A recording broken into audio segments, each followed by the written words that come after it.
After 18 years in a wheelchair, she says Jesus stepped into her room and she walked the next morning. Ema McKinley was a vibrant, active woman from Minnesota when a freak workplace accident in 1993 left her crippled with reflex sympathetic dystrophy, one of the most painful nerve conditions known. On Christmas Eve 2011, after another day of relentless suffering, Ema was alone in her home when she says something extraordinary happened. She describes a radiant presence entering the room, unmistakably to her, the figure of Jesus Christ.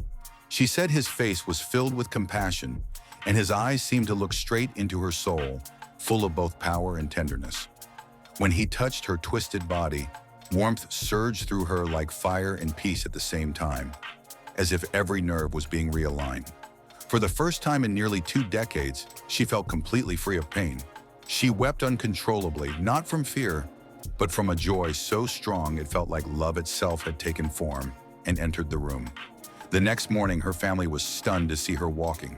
No wheelchair, no twisted limbs, no pain.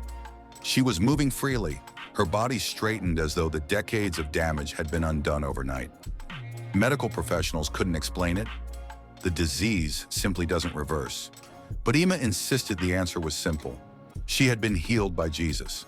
Since then, she shared her story worldwide, speaking in churches and media interviews. Ema calls it nothing less than a miracle, a Christmas gift from God after nearly 2 decades of faith and suffering.